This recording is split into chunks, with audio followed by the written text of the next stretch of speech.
Hey, my name is Margaret Wong, and I'm here to talk to Mr. Chris, my old friend. We were just reminiscing that he started out when he was a young 20s as a chief of staff of Mayor Campbell, and through the years, he ran University Circle. He raised millions and millions of dollars. He opened the whole new highway so people like us who live on the east side can go on this highway, go to the airport, and save us like 20 minutes, and we didn't have to go through some really really bad areas of town, and in those bad areas now, because of that development of University Circle, really became great. And now of course he's county commissioner. So Mr. Chris, I really really thank you for coming and to talk to us. It's good to be with you again, Margaret. Yeah. And hello, everybody out there. I'm flattered by that introduction, but I was saying to you offline, it's been nice to know you for almost 25 years in this town. And you cited some of the great joys I've had professionally. And I'm lucky to be raising a family here in Cleveland, Ohio. We live in the city. My wife, Natalie, and my two kids are now high school age. But you knew me before I had kids, and I was glad to Right. be working where you and I met was at the city of Cleveland, and I was a Cleveland planning director and was lucky to run Mayor Campbell's campaign for office, and she became the first female mayor of the city of Cleveland, and I worked as her planning director. We worked on a lot of exciting things, our waterfronts, our downtown, but certainly the neighborhoods. Like I've always loved that Margaret Wong Associates is here in the Midtown neighborhood and connected to many of our ethnic enclaves, including our Asian community here in town. And so I got to know you there. But as you referenced, we went out to University Circle. And for those watching who don't know University Circle as close as we may, it's an extraordinary place in Cleveland. Education, medical, arts, and culture, and you support so many of them, Margaret. But I love this, we call it the Eds, Meds, and the Arts District. And it's a place that, out there, because of the presence of Cleveland Clinic and University Hospitals and Case Western Reserve University, Cleveland Orchestra and Museum of Art and many more, there are over 100 languages spoken in University Circle because of the medical visits that are made there and the researchers and residents that are at our universities, and of course the musicians that play everything from the Cleveland Institute of Music to the Cleveland Orchestra. So I was really living in a global village, working in a global village for a decade and a half after City Hall. And I loved it because it was a microcosm of the city itself in terms of its ethnicity and diversity. I was just back there today, now wearing my official county executive hat, which I left University Circle in 2022 and ran for office and was elected into the county executive in 2022, and then began my term in 2023. So I'm in a midterm now, but I went back to University Circle because we opened up the last of the projects I worked on, which is a 250-unit apartment project on Stokes Boulevard and fronting Cedar. It's at Cedar and Stokes. Will be 8 new townhomes, and very exciting to go back to a place that you worked so many years at. But now at the county, I mean, I work on everything from working with you and your team on helping newcomers navigate a community like this from all over the world. I'm very passionate about immigration here in Cleveland and the positive impact of many people from many places being here. I'm passionate about what I wear on my lapel here. These are the Great Lakes, and Aw. we've started something called the Freshwater Institute, and we're focused on the fact that we have this stewardship responsibility with 21% of the fresh water supply in the globe right at our front door to be good stewards of it. And of course, I work on all the human services and economic development and infrastructure opportunities. It's a great county of 59 communities, 477 square miles on the Great Lakes. And it's a great place to be here in Northeast Ohio, particularly now. I just think it's a great place to be. I love this fall in Cleveland, but the Four Seasons city is always us, and lots going on here. So it's nice to represent you and 1.2 million Oh, people in Cuyahoga County. thank you. So, Chris, one question I always have when I watch you operate, and you are such a humble person, but then you have to deal with the CEO of Cleveland Clinic, you have to deal with all these people in the university hospital, with, whoa, how do you deal with that, all these personalities to make them buy into an idea, and they Yeah, all have their own self-interest, yeah, and you've got all these restaurants to move into yeah. that main street. How did you do all that and You make know, everybody happy? well, the first thing is I think you have to know this community, and I was lucky since I was a teenager to work in the city of Cleveland. I sold ice cream as a kid downtown, and I worked right around the corner from you, actually here just north of you on Payne Avenue. I worked as a kid in a copy shop called Original Copy, and Oh, I Nancy remember that Vetrone, if you story. remember her, Yes, yeah. And yes, so, yes. so she was wonderful because, like you, she hired people from all over the neighborhoods, and we Mm-hmm. got to know.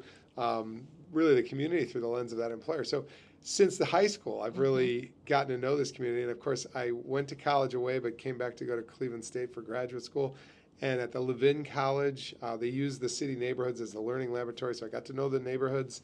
At City Hall is a perfect baptism by fire, if you will, of getting you to Mm-hmm. know the town because you represent 77 square miles. Now I'm 477 in the county. But over the years, you learn about the for-profit businesses, the nonprofit businesses, and the public agencies that we work with. And I always say, really make things work, you need a partnership. And I say of Cleveland, we have the greatest public-private nonprofit partnership in the land. We really do. And it's the legacy on the nonprofit side of industrial wealth that gave back to our foundations, that put forth philanthropy, that helped establish these wonderful nonprofits, to which there are nearly 5,000 in this region. But I'm lucky, I feel like, to know all of them and their teams and their staff. And if I don't know you yet, I'm getting to because I work for you. But on the humility side, you have to be humble. I'm a public servant, and I serve you and everybody watching that's from Cuyahoga County. And we welcome those who aren't to come visit our great county. As far as working with CEOs and nonprofit leaders, you always just try to meet them where they're at. And I know that phrase gets used a lot, but there's something to it. Finding common ground. You may not have exact philosophical alignment, but I bet you can find commonality in between our perspectives. And when you get that, this gives you something to talk about and something to relate to. And then you realize, boy, we're more relatable than we thought. So wherever it is, a CEO of a major company here in town, a nonprofit leader, a staff member to us at a county agency or any of our sister agencies, I enjoy the work. And I think, again, full circle, you have to know the town, you have to know its people. And then as time goes by, you get to know its corporate, civic, nonprofit leaders. And I can't do, frankly, nearly as much as I could do without those partners, because together we get more done. It's that old adage, together we move further, Could faster. you also explain to our listeners and people who are watching us and following us Yeah. and you, can you explain to us the history of the county? Sure. However, I still remember those days when Yeah. we vote and get the Yeah. county administration up, and it was filled with scandals. Yes, And yes. maybe we shouldn't remind people of those No, days, but you are the first one have yeah. no scandal. Well, You're, in fact, the first who yeah. are very quiet, who goes on, Yeah. and people like it. Sometimes you learn from others' mistakes. That's But right. Yeah, but yeah. I well, first of all, I'm a historian, especially of Northeast Ohio history. So the county itself is over 200 years old, and there was a time when this county was at the western edge of what was the United States, and we always honor the natives whose land we're on. And I think we want to acknowledge that. But the land that became the Western Reserve was land that was given residents of Connecticut that had lost their lands in war with the Brits back in the Revolutionary War, but they were given lands out here, and they migrated. So we have an interesting mix of it's where Connecticut and Native Americans met, basically, right here on the Cuyahoga River. And over that 200-year history, we're a very I think I would say, if you want to see a typical American city, come to Cleveland, because we're a microcosm of a country. One, in our manufacturing growth, we were at the epicenter of the Industrial Revolution here. And that attracted immigrants. And I always say, and you know this, we have over 140 different ethnic communities in our community. That's such a thing to be proud of, I think. When you look at the Rockefeller Park Cultural Gardens, you see this mosaic of people who are proud of their communities and one by one create these ethnic gardens that make it a real national treasure.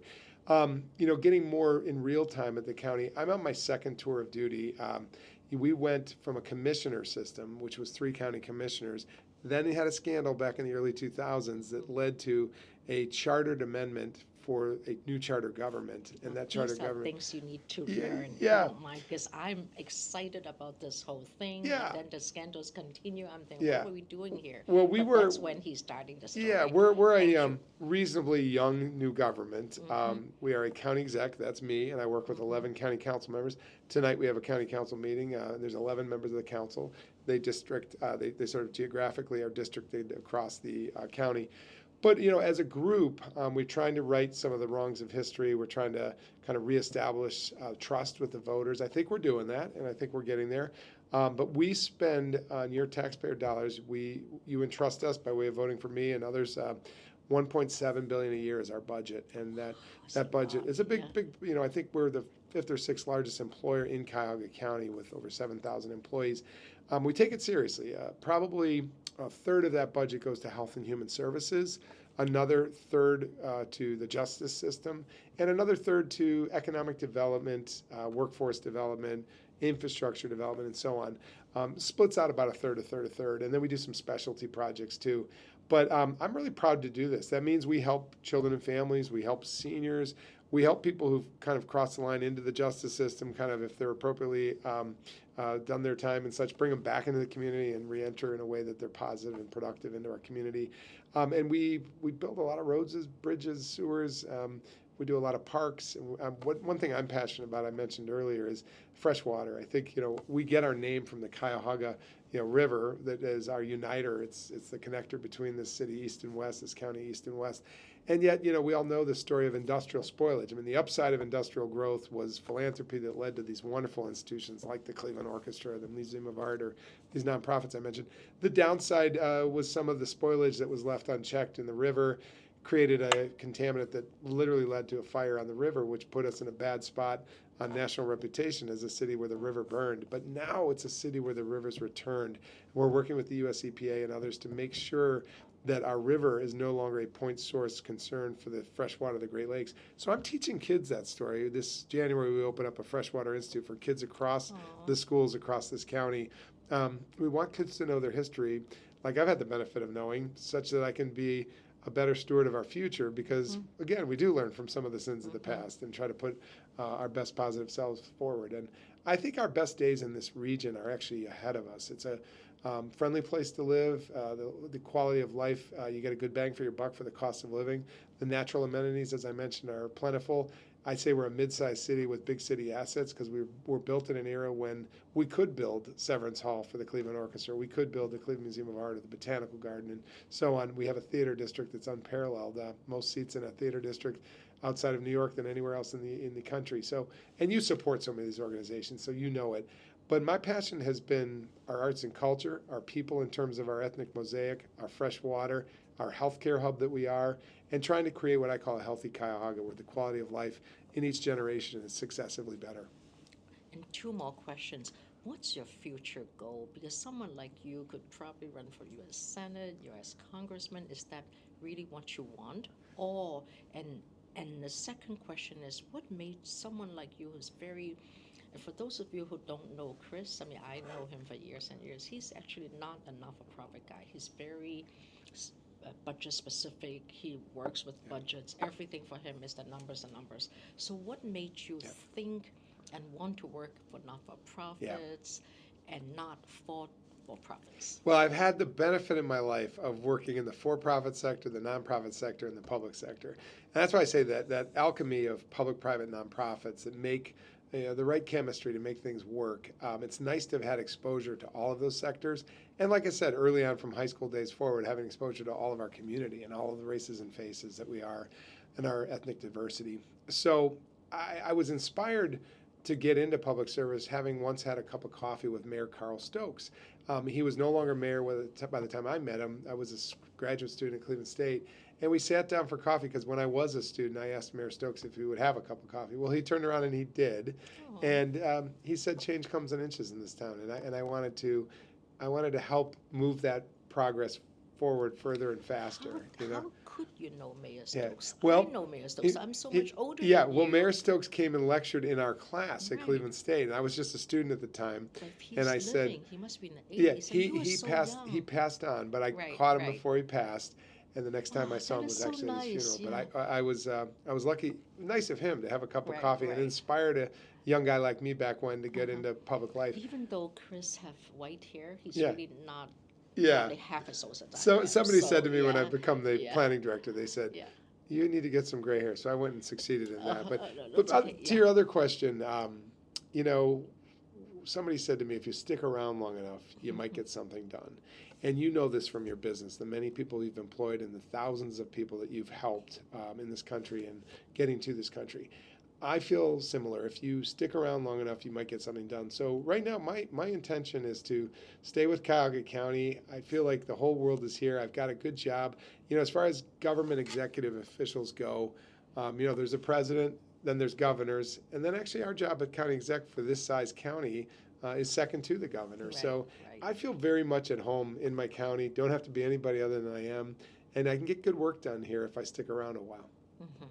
And what else is your dreams, your goals to get more grants for our Yes. city and to, do you have a grant writer? We Or, have grant writers, and we write grants for everything from public parks to I'm working on a child wellness center right now where Mhm. kids who have the least resources and the least parental support can Mhm. come to us, and we are supporting kids to help them get on new paths in life. So that wellness center is something I'm very passionate about. I'm very passionate about the Great Lakes, as I said, and making sure that our community collectively realizes the stewardship responsibility to what we Mhm. have. Talking to one of your team members, Matthew, earlier about Matt about the you know places around the world, and we're talking about Brazil and the rainforest and how young people steward those rainforests. And in Costa Rica, my wife Natalie and I, because she was the CEO of the botanical gardens, went down there, and the younger people understand the value of the rainforests. And we were out in Glacier National Park a couple years ago, and they're teaching about what's happening with glacial melt and what's happening to our climate. Well, I said, well, we can do our part in our corner of the world here at the Great Lakes. And so we write grants to get dollars, and we've been lucky to get monies from Sherrod Brown and Chantel Brown, our district congresswoman. We're in her district, and we're in his Senate, obviously his Senate state. But they've been very helpful getting us monies to bring home to our community. And so that's a passion. Another passion for me is workforce development. I mean, I had a mother who was an entrepreneur like you, and she started a business. She employed a number of people, and when she passed, they all came to her celebration of life. They said, "Your mom got my kids to college," by way of, and so I always give it up for my mom. But she was a small business owner, so we started an office of small business. We want to help entrepreneurs and that innovative spirit that is Cuyahoga County and history be our future. oh, that'd be awesome. Yeah. Thank you, Chris. Margaret, great Yeah. to be with you. Thanks for Yes. having me here today. Oh, thank you. And That's thanks for listening. It's such an honor to have Chris here. Thank you. Honor to be with you. Thank you. Thank you.